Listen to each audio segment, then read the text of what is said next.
The silence that fell over Hangar 4 wasn't natural. It was thick, tangible, tense, like the cord of a parachute seconds before it snaps. 120 service members froze in the middle of a simulated evacuation drill. Tools still rattled on the floor. Clipboards slipped from hands. A jet engine kept humming in the background, but no one heard it. In that exact moment, the only thing that existed was the muffled sound of impact. An action that should have gone unnoticed, but triggered an instant response. The commander's hand still hovered in midair, just inches from the lieutenant's shoulder, when she turned around in one fluid, controlled motion. A twist, a shift of the hips, a subtle pivot, and then immobilization. No violence, no shouting, just precision, technique, truth. His body hit the floor in a controlled descent, without a scratch, but with a weight that no one there could name. She didn't flinch, didn't back down. She just stood there, steady, posture flawless, eyes locked. The entire base froze, because what had just happened wasn't just a physical encounter. It was a code being broken, a boundary being redrawn, a command being overridden. Before any officer could react, she released the commander's joint, and he stood up as if nothing had happened, except everyone had seen it. Everyone had understood, even those who'd pretend they hadn't. It wasn't about rank. It was about dignity, and she had just redefined the invisible lines that held that base together. 5 days earlier. She arrived with a simple suitcase in her right hand and a navy blue folder tucked under her left arm.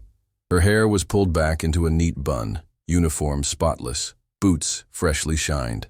No one knew her name yet, but everyone noticed her presence. The way she walked between the hangars without hesitation, like she already knew every inch of that ground.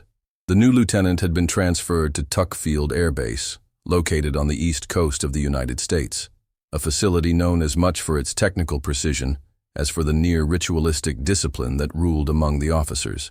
There, hierarchy wasn't just a structure, it was a language, a behavior, a living organism. Every gesture had weight, every pause was calculated. She arrived quietly, and strangely enough, the quiet disturbed people, because at that base, newcomers usually tried to show off, blend in, smile too much, talk loud to cover up the nerves. Not her. She entered, greeted firmly, followed every protocol, was assigned to the intermediate barracks in the West Wing. No complaints, no questions, just alert eyes, scanning the surroundings like every wall had something to say. Like each aircraft resting under the hangar's white light, carried secrets about the people who flew them. If you're into stories that show strength where others see nothing, that highlight courage without the need to shout, then hit that like button and subscribe. Because what's coming next isn't just powerful, it's a turning point more people need to witness. Tuckfield Air Base had its own set of unwritten rules. Things you wouldn't find in any manual, but everyone picked up during their first week. Like never sitting on the shaded bench under the South Tower, even if it was empty, or never crossing the central hangar courtyard between 11:30 and 11:50, and above all, never contradicting Commander North. Tall, in his 50s, with a restrained smile and words that always seemed polished before leaving his mouth. His way of commanding wasn't through yelling, but through pressure, a kind of authority built on discomfort, ambiguous gestures, and long silences that forced others to look away before he even finished a sentence. He was respected, but never loved, and everyone knew it, including him. The new lieutenant spent her first 2 days quietly observing, not in an obvious way, but with a quiet, almost strategic intelligence. She watched how the sergeants moved, paid attention to body language in the mess hall, tracked how long it took between giving an order and it being carried out. In the instruction room, she responded precisely, never trying to outshine anyone. When a superior got a serial number wrong or mixed up protocol dates, she corrected it calmly, always citing a source, always sounding like someone trying to help, not show off. Still, the stares started getting heavier, as if her quiet efficiency was more threatening than outright rebellion. On the third day, the commander called her for an informal talk on the officer's deck. He sat across from her with a folder open in front of him, flipping through random reports. He didn't praise, didn't criticize, just watched her for several long seconds before saying, You've got an unusual background for someone your age. She nodded, no pride in the gesture, just acknowledging the fact. Krav Maga, Jiu-Jitsu. Since you were 12, right? She simply confirmed with a quiet, yes. Trained by your grandfather. He was a vet, wasn't he? Another yes. He shut the folder with a sharp snap. Around here, we value humility, Lieutenant. Talent's fine, but if you try to show too much, you'll lose your grip. The sentence hung in the air like an invisible wire of tension. She didn't answer, didn't explain herself. But in that moment, she knew. The test had begun. From that point on, things shifted. Her shift assignment started to change. Whenever there was a more delicate task, her name was on it. Not as a punishment exactly, but as a form of exposure. During one night exercise, she was excluded from the radio team, even though she had the most experience in that kind of operation. In another, her unit was redirected at the last minute with no warning, nearly jeopardizing the simulation. Nothing was said outright. Every move was calculated to wear her down, but she held firm, kept her composure, and somehow that made it worse. Because at that base, most conflicts died down once someone backed off, apologized, or slipped up. But she didn't slip. She didn't raise her voice. She just did her job, and did it well. So well that quietly, some of her peers started to respect her. A medic sergeant, for instance, began sitting near her at lunch every day. Not saying much, but clearly holding a silent regard. A normally reserved flight engineer asked her for help with a report he'd been stuck on for days. Small gestures, small cracks in the wall of isolation. On the night of the 4th day, she was alone in the base gym. The sound of her strikes against the heavy bag echoed off the concrete walls. Sharp, focused, unwavering. Every punch a reminder of who she was before the uniform, before the files, before the imposed silence. That's when the door opened without warning. The commander stepped in, walking slowly to the far wall without a word. He watched for a while, arms crossed. When she noticed, she paused, wiped the sweat from her forehead and simply looked at him. He said, "Just don't forget, the fight here is a different one." He gave a slight smile, turned and walked out. She didn't reply, but what he didn't know, or pretended not to, was that she never forgot. She just chose when to fight. So when the loudspeaker announced that the next day would bring a full-scale emergency evacuation drill with everyone involved, engineers, pilots, command staff, she already knew. That's when he'd try something. And this time, it would be in public. The day began with a clear sky and the usual air of routine. But at Tuckfield Air Base, everyone knew that full evacuation drills were never routine. They were tests of synchronization, discipline, and nerves, especially when Commander North was the one running the operation. The announcement came right at 6 a.m. All sectors were to report to Hangar 4 by 9 sharp. Emergency uniforms, simulation kits, full attention on the chain of command. The lieutenant was ready well before 7. Gear checked, mental checklist complete. Breakfast was quick. She crossed the courtyard while it was still empty, the rumble of jets powering up in the distance. With each step, a quiet certainty mapped itself across her mind. The commander wouldn't let an opportunity like this slip. Everyone gathered, no room for isolated testimonies or vague denials. This was an arena, and she knew it. At exactly 9, the hangar was packed with officers, cadets, engineers, medics, mechanics. Each group in its assigned role, all moving like the gears of a finely tuned clock. The tension was dressed in formality, but it was there, undeniable. The commander opened the briefing with his usual tone. Calm, deliberate, seemingly neutral. He laid out the routes, the estimated times, the responsibilities of each unit. She watched. Not just the words, but his eyes, the way his shoulders stayed too relaxed, the way he breathed too steadily. He was waiting, and that only confirmed what she already suspected. The first phase of the drill unfolded as planned. Teams departed from their designated points, smoke simulations, evacuation maneuvers, standardized radio codes. The lieutenant led her unit with precision, earning quiet looks of admiration from those nearby.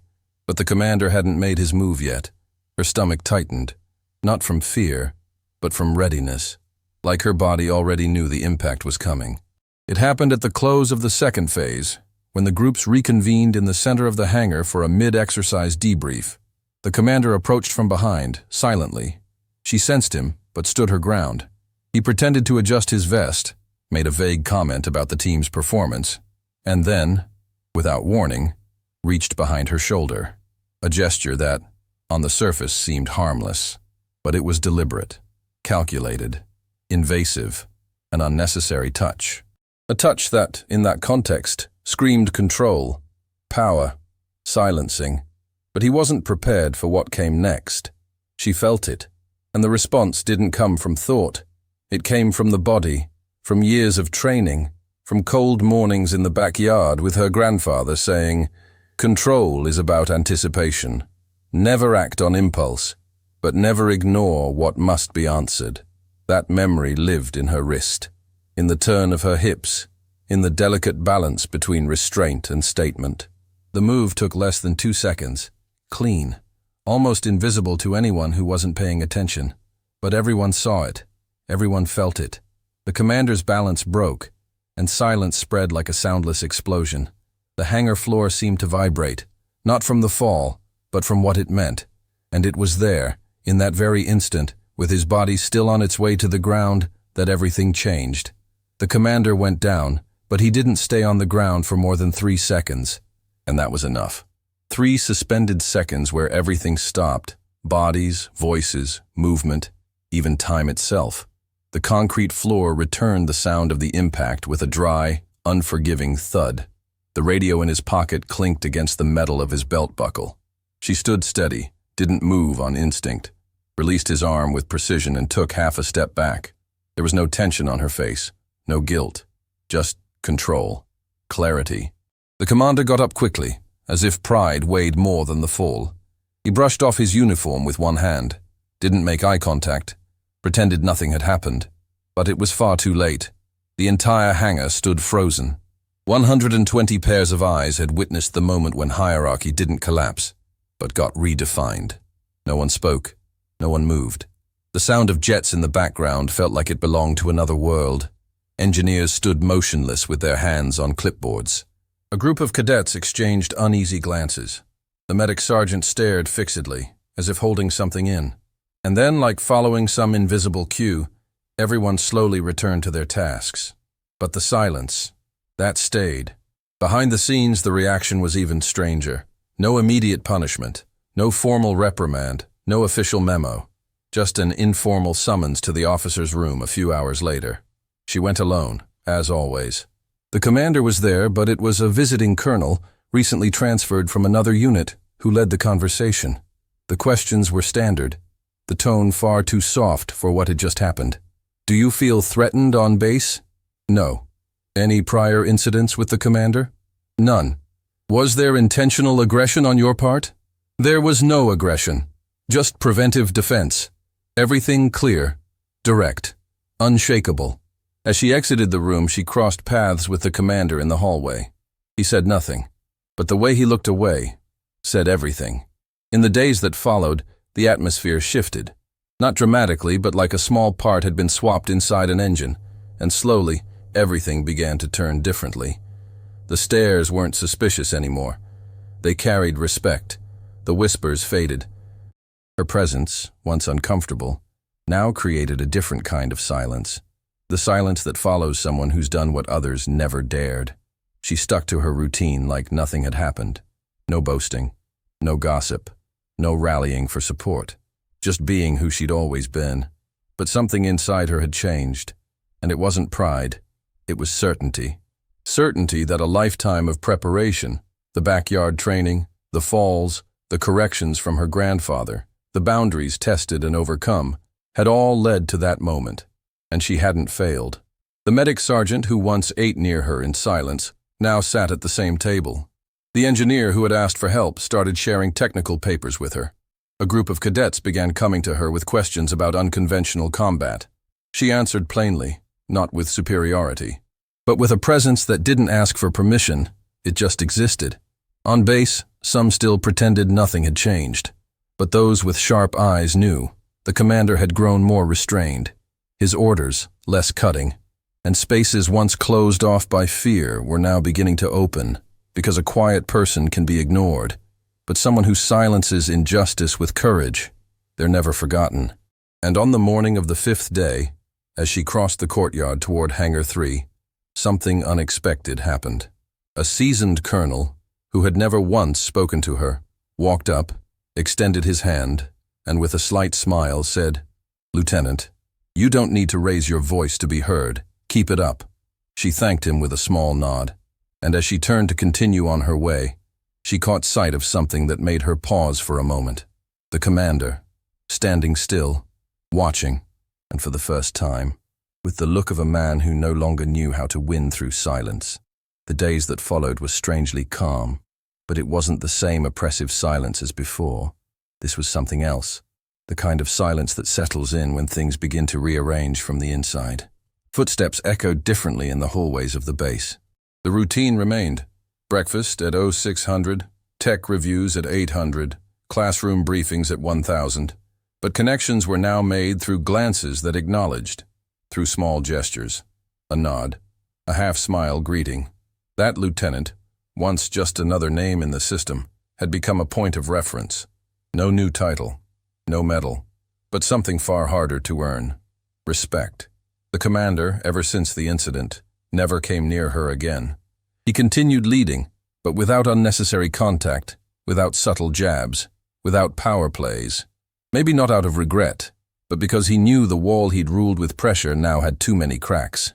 His strength came from fear, hers came from preparation, and little by little, that started to reshape how people understood true strength.